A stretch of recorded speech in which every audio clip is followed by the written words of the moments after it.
એ તો તમે જાણો છો, બે જાણો, તમે ઓળખાવાનું કઈ રીતે ઓળખો? તમે ટર્મિનોલોજીસ્ટ તરીકે ઓળખાશો કે તમે જે જ્યોતિષ શાસ્ત્ર?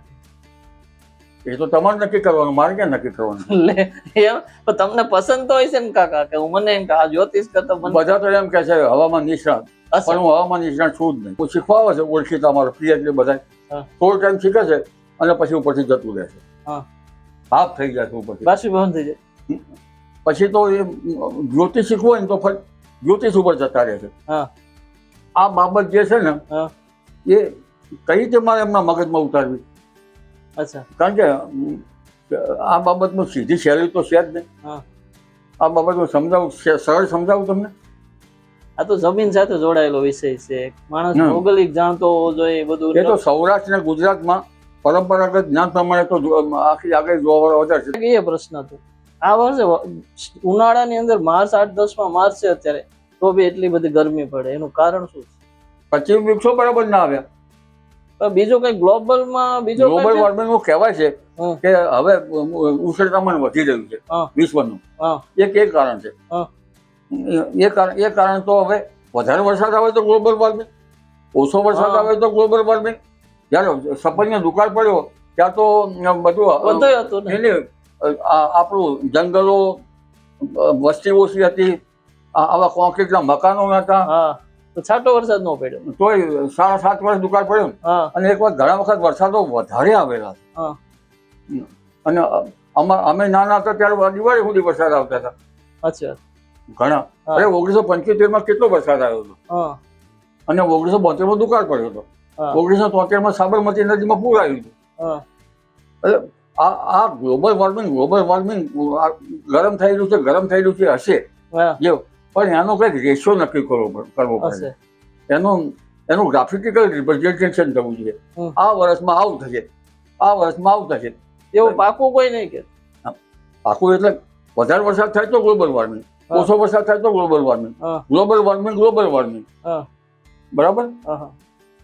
એટલે આ અને ભાઈ કોઈ ગ્રાન્ટ લઈને સરકાર ભલે ગ્રાન્ટ આપે પણ એનું ગ્રાફિકલ રિપ્રેઝન્ટેશન થાય તો ખેડૂતોને ખબર પડે કે ભાઈ અત્યારે કઈ 2026 વર્ષમાં આવું રહેશે, 2034 આવું રહેશે, 2040 આવું રહેશે. એવું કોઈ ગ્રાફિકલ રિપ્રેઝન્ટેશન તમારા મગજમાં છે ખરું?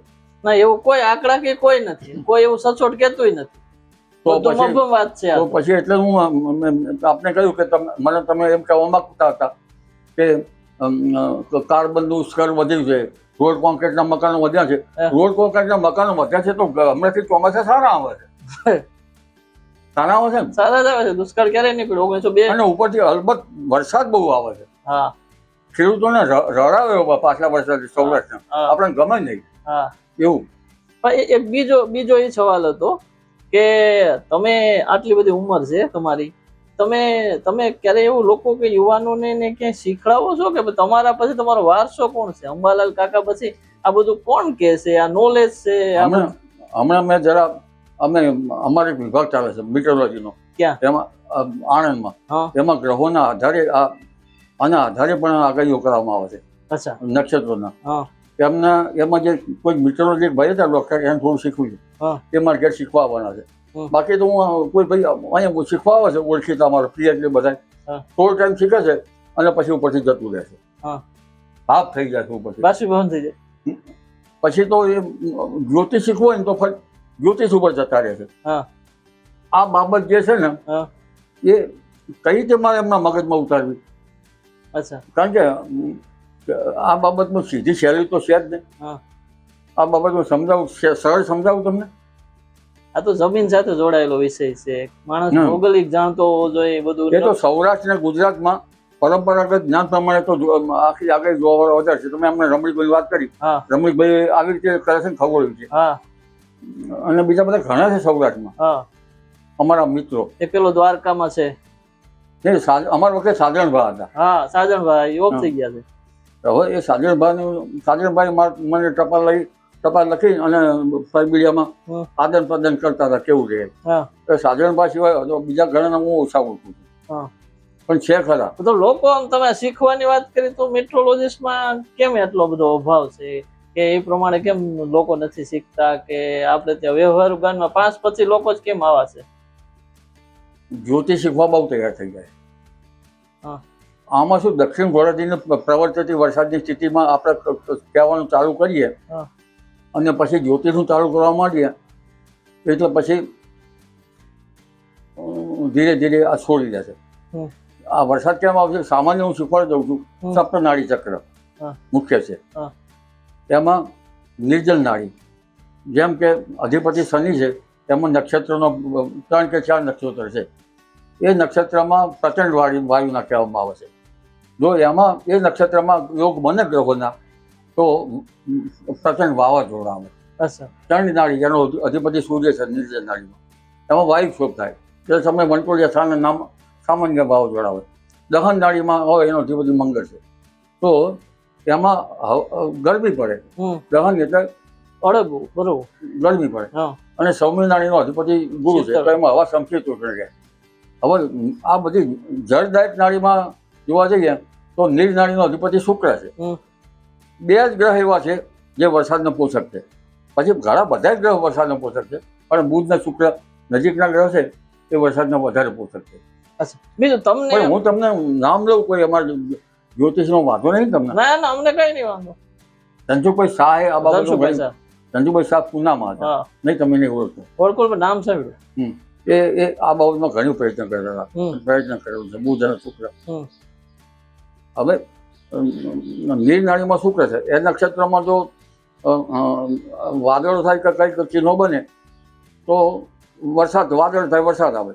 જલ નાડીનો અધિપતિ બુધ છે, એમાં વરસાદ થાય. અમૃત નાડીનો અધિપતિ ચંદ્ર છે, તો એમાં લગભગ હેલીબંધ વરસાદ થાય. પણ પહેલા વરસાદનો ઘર ઉપર હોય અને એ સાનુકૂળ હોય બધા અંદરના ચિહ્નો. અત્યારે તો ચિહ્નો જ નહીં બનતા, વરસાદનો ગર્ભ જ નહીં બનતો. અને પછી 50 ઇંચ વરસાદ થશે, 60 ઇંચ વરસાદ થશે. કઈ જગ્યાએ મારે તો એ બાબતમાં કઠિન છે, હું નીકળી શકું. કારણ કે વરસાદના ઘર બને એટલે આપણે ઓલા શિયાળામાં વાદળો થાય, એ આપણે કહ્યું પશ્ચિમ વિકસો અને વાદળો બને. કારતક મહિનામાં પૂનમની 1 તિથિ આગળ અને બાકીના અમાસુની 16 તિથિમાં છે ને, એ 16 તિથિમાં આકાશ રક્તવર્ણનું થાય. એમાં આકાશનું પુષ્ય સ્થાન કહેવામાં આવે. પુષ્ય સ્થાન એટલે ખબર છે ને? મેલ ફિમેલ ની ખબર તમને? ખબર. પુષ્ય સ્થાન. અને પછી માગશર સુદ બીજમાં ચંદ્ર જયારે પૂર્વાષાઢા નક્ષત્રમાં આવે ત્યારથી જ ગર્ભ બને. અને એ ગર્ભ જે છે એ ટકી જવો જોઈએ. ચૈત્ર મહિનામાં દરિયા તપવા જોઈએ, ચૈત્ર ચોખ્ખો રહેવો જોઈએ. એમાં મારા ખ્યાલ મુજબ અમુક દ્રોણ, પહેલું દ્રોણ હતું, અમુક દ્રોણથી જો વરસાદ થઈ જાય એટલો અથવા તો અતિવૃષ્ટિ થઈ જાય તો એ ગર્ભ ગળી ગયો ગણાય. ગર્ભ ગણ્યા સૌ પાછલા, એવું આવે છે ને વાલી વાક્યમાં. એટલે આ ગર્ભ જળવાવો રહે. અને અષાઢ સુદ બીજે જો આપણે ભર ગાજે તોય પછી વરસાદ ના આવે.